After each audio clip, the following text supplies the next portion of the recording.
it going? By now the dust has settled on the Ryzen reviews, and it's safe to say that the response has been overwhelmingly positive, but not in every area. So let's start this video with a quick recap on what some in the tech press have been saying about Ryzen. So I'm going to start over at Techpowerup and an editorial by Ravenlord, which almost brought a tear to my eye. The results really do speak for themselves. AMD's Ryzen are beastly workstation CPUs, pulverizing any competition that Intel has to offer, purely in price-performance ratio, and it also absolutely trounces, and he means trounces, Intel's 6900K and 6950X in any performance per watt scenarios, which is pretty mind-blowing stuff given where they were. Gaming, however, is another story. And that story is of course what this video is all about. Over at the Tech Report we see a similar story. Amazing Cinebench performance where all of the Ryzen 7 CPUs are faster than the Haswell 5960X, by quite a distance in fact, and we even see scenarios where the 8-core Ryzen 7 1800X almost beats Intel's 10-core 6950X. That was mostly seen in Handbrake.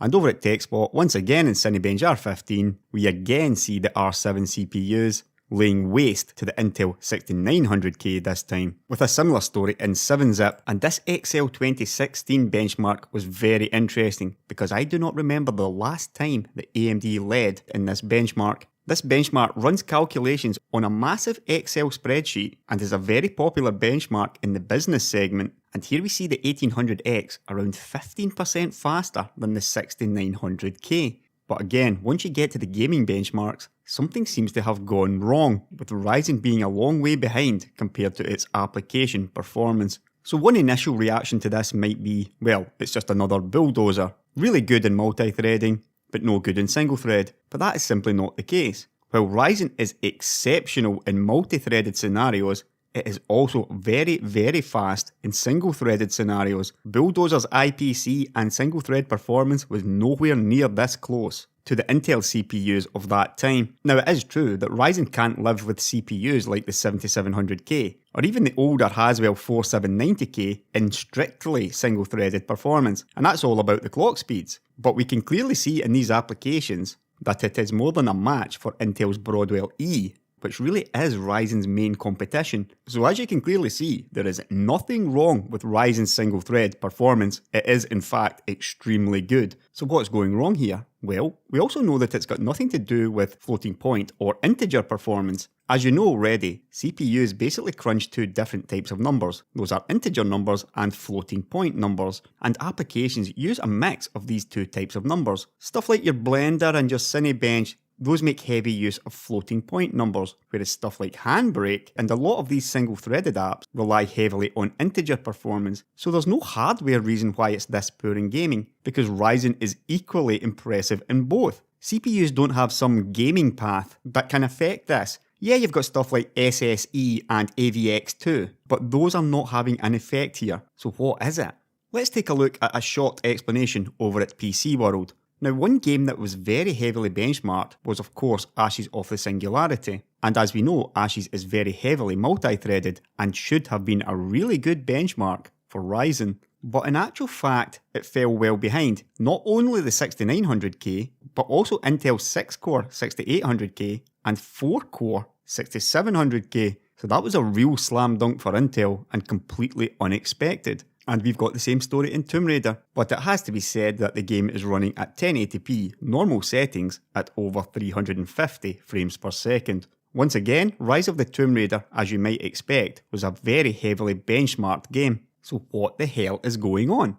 Well, as PC World tested, at realistic settings, it doesn't matter. Playing Tomb Raider at 1080p on normal settings at 350 frames per second, nobody in their right mind is gonna do that. You're much more likely to take 150 frames per second on ultra settings instead, due to the practically imperceptible differences between 350 and 150 frames per second. And here we can quite clearly see that Tomb Raider on ultimate 1080p shows all of these CPUs performing practically identically at over 170 frames per second. Even the old FX 8370 down the bottom there at almost 175 frames per second. And again, a similar story with Tom Clancy's Rainbow Six. Now, it's safe to say that anyone spending over $300 on a CPU for gaming, there's a good chance that they're going to be running higher resolution monitors, 1440p, even 4K. And they're certainly going to be wanting ultra settings, so why is the tech press even benchmarking at lower resolution, lower settings? Well, this is the interesting part, and this is the part where the entire tech press is getting it badly wrong. And now I'm going to show you why that is. Near the tail end of 2012, AMD had released their pile driver FX 8350 CPU. It was a much better CPU than the really awful FX 8150 bulldozer CPU the year earlier. It was, however, still no match, especially in gaming, for a whole slew of Intel CPUs. The comparison at the time though was mostly made against Intel's famous i5 2500K, a CPU which very many people bought, including myself. We can see here that at 1080p, over a whole bunch of games, the 2500K was around 10% faster, 10.4% in actual fact. Over the page, Computerbase are doing the low resolution benchmarks. In this case, very low resolution of 640 by 480. Now, all of these benchmarks were done using Nvidia's flagship GTX 680 graphics card. So let's just have a quick explanation of why they're doing this. Although low resolution games do not make any sense at all to the layman, they are an elementary part of the process, because this is where the true effect of the processor is shown. What they're trying to do is eliminate the graphics card, because obviously at higher resolutions, the graphics cards can become the limiting factor, just like we saw at PC World. So the point in doing this is that if you benchmark at low resolution, the results that you see could be true with faster graphics cards at higher resolutions. Now, the fastest graphics card, like I said, was a GTX 680, but theoretically, even faster graphics cards should show results that are more akin to what we see at lower resolution right now. And if we look at this chart, at 480p, the difference has jumped from 10.4% up to 17.2% in favour of the 2500K. So this all makes sense. You want to know how your CPU is going to perform in future, and this is a sensible way to do it. Or so it seems. For some bizarre reason, nobody actually ever put that to the test, until now. So that was the end of 2012. Fast forward 9 months or so to the middle of 2013, and Intel had just released their Haswell architecture. But we're not interested in that, we're still interested in the 2500K and the 8350. So 9 months later or so, and instead of a GTX 680, they are now using a GTX Titan, a graphics card which was around 33% faster than the GTX 680. So given what you've learned, we should expect to see the i5 2500K pulling away, perhaps getting closer to its 17.2% lead that it had at 480p the previous year. But that's not what happened, and in actual fact the lead at 1080p has fallen from the previous year's 10.4% down to 8.5%. And now if we look at the low resolution results, again at 480p, the previous year's difference of 17.2% in favour of the 2500K is now down to 14.8%, again with the GTX Titan. So faster graphics card, and yet AMD's 8350 has closed the gap, in complete opposition to what should have happened. But maybe that was just a fluke. So let's move forward another couple of years, this time to Intel's Broadwell architecture and the release of the i7 5775C. Again, we're not interested in that, we only care about the 2500K and the FX 8350. The results, however, were almost identical to the previous test, and on further inspection, I learned that this was because they were still using the same GTX Titan graphics card. So we need to move on even further to the very beginning of this year, the 3rd of January 2017, and the new Kaby Lake 7700K. Again though, we're only interested in the 2500K and the FX 8370. Now, I want to note here that they have moved to the FX 8370 over the FX 8350. However, it is a tiny increase in performance. It's only 100 MHz of turbo, the difference between 4.2 and 4.3 GHz. Which is only around 2% and only when one single thread is loaded, so it really is negligible. And the change in the difference of performance was also negligible, but also down yet again, as the 2500K is now only 8.2% faster than the FX CPU. It is however interesting to note that there are one or two pretty old games in here now. Assassin's Creed Unity, F1 2015, even Grand Theft Auto 5 is getting on a little bit. Ditto The Witcher 3 and also Total War Attila. So even though they're using a GTX 980 Ti now, most of the games are actually older than the graphics card. But what Computerbase did next was very, very interesting. The week before their Ryzen review, they decided to update their game test bench to modern titles. Now, looking at their games, we can quite clearly see that they've added a lot more games and also many more modern titles. And moving on to the Ryzen review, where they are using a GTX Titan X Pascal, the fastest graphics card available today. In these modern titles, the FX 8370 is now 10% ahead of the i5 2500K. That was at 1080p. At 720p, the FX is still over 10% ahead. Now think about that. Over the course of 4.5 years, Bulldozer was supposed to fall further and further behind Sandy Bridge. But what actually happened was that every year, the gap narrowly closed, even though the graphics cards got progressively faster. Up until this year, where modern games now put FX ahead, by a good distance as well, of the i5 2500K. And yet 4 years ago, the tech press was benching low resolution, low quality settings, wrongly assuming that this was a good indicator of future gaming performance, when in actual fact the opposite happened. This low resolution gaming crap has never been a good indicator of future performance, but I know what was a good indicator of future performance, and that is of course more CPU threads. And we can see clearly simply by looking at the overall results, because the 6900K now leads over the 6850K. It's not completely multi-threaded though, because the 6950X is behind both of them, even though currently that is the highest core count CPU. So this is not completely multi-threaded games, it's just modern games showing that more cores matters more than faster single threads, because the i7 7700K is actually quite a distance behind all three of those CPUs. And Ryzen is only 4% behind. But if it can beat the 6900K in a bunch of applications, why is it even behind at all? So that part is really easy. It basically comes down to one simple fact. Ryzen is a grounds up brand new design. There has been nothing like this ever before. This is especially true about the cache and memory subsystem, and also the way that both of the 4 core blocks communicate with each other. Now, a bunch of extra testing has been done since the reviews, and it was discovered that switching off hyper-threading gives a large boost in most games. This is also true about Intel CPUs. Hardware France also discovered that Windows must be set to high performance mode, because it is currently defaulting to balanced mode, but only for Ryzen. Intel CPUs default to high performance mode. And again, on the memory subsystem, there's a lot of stuff here that needs to be optimized. And as I talked about in my last video, there has basically been no optimization done on Ryzen. If any gaming optimizations have been done,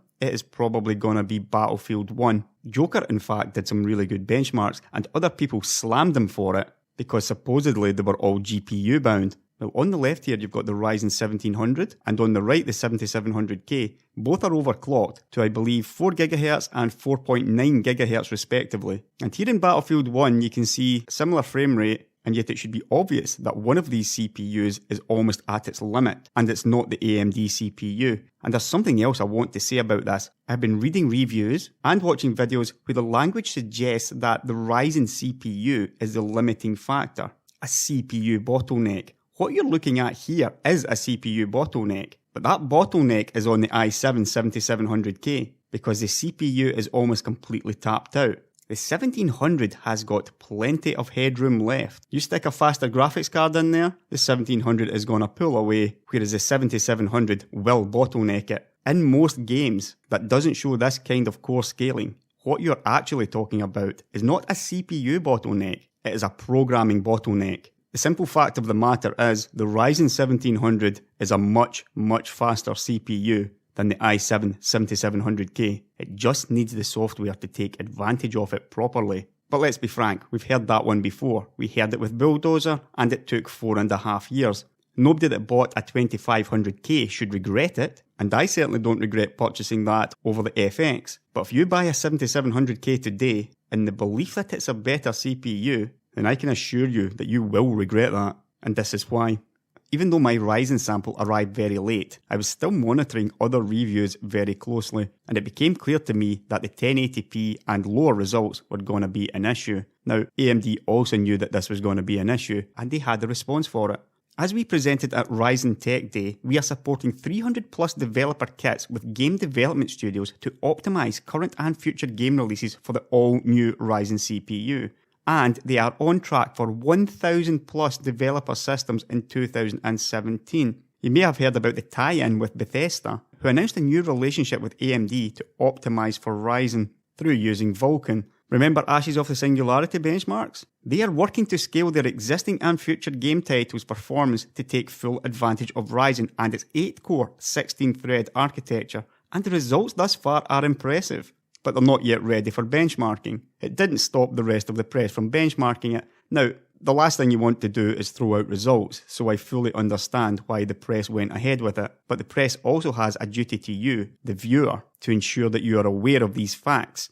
And also we can see from Creative Assembly, the developers of Total War Warhammer, they will also be delivering performance updates in order to provide better performance on Ryzen CPUs moving forward. 1,000 developer kits, guys. You need to think about this, right? We talked about Bulldozer and Sandy Bridge. There's no developer out there using AMD CPUs currently because Bulldozer was crap. So all games that have been developed over the past 5 or 6 years have been optimized for Intel CPUs. Even with that, Bulldozer overtook Sandy Bridge. Why do you think that is?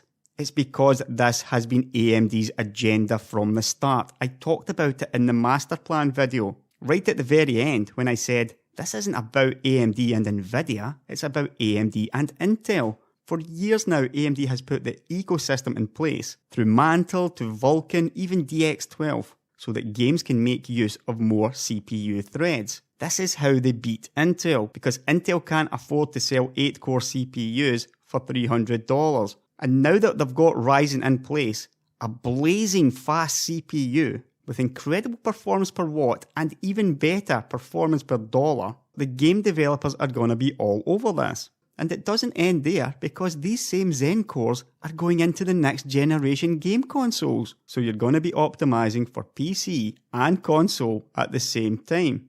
I have listened to some crap this week about Ryzen being on par with the i5 in gaming. What a crock of shit.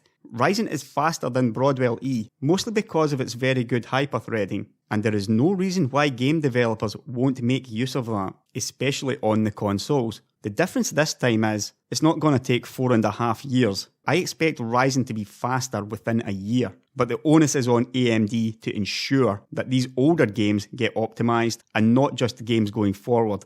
If AMD's got one big failing, it's that they never look back. There's a bunch of very highly played games out there, stuff like Grand Theft Auto 5 for example, that is badly in need of AMD optimization, and for some reason they just don't seem to do it. Well, they need to do it with Ryzen, instead of looking forward to Grand Theft Auto 6, which will of course undoubtedly be developed for Vulkan. You guys in the press that are watching this, you have got a duty to do the right thing. It should be crystal clear to you that low-resolution gaming benchmarks were not a good indicator of future performance, but more threads were. And you should be able to see that AMD has put everything in place to bring this future around, and yet some of your articles and videos have completely ignored all of this, have ignored the fact that Ryzen is brand new, unoptimized, ignored all of the application benchmarks showing Ryzen well ahead, and instead decided to zero in on the low resolution benchmarks that are absolutely meaningless to anybody looking to buy a good CPU. As far as you go, AMD, I know there's a bunch of you guys at AMD watching this. You're going to have to deal with this issue you have with the press. The best new CPU that has launched in years, and almost to a man, they lined up to knock it down because of this stupid low-resolution gaming idea, which has no basis in reality. The way you win over the rest of the press is with simple facts. You don't need to spin stuff, you don't need to tell them to disable things for Intel, you don't need to tell them to simply bench at 4K. You just need to point out that the low-resolution results we see today will be nowhere near an indicator of Ryzen's gaming performance in future. I think it's safe to say that everybody, from AMD to the press, even the consumers who need to start using their brains a bit more, we can all do just that little bit better. I'll catch you later, guys.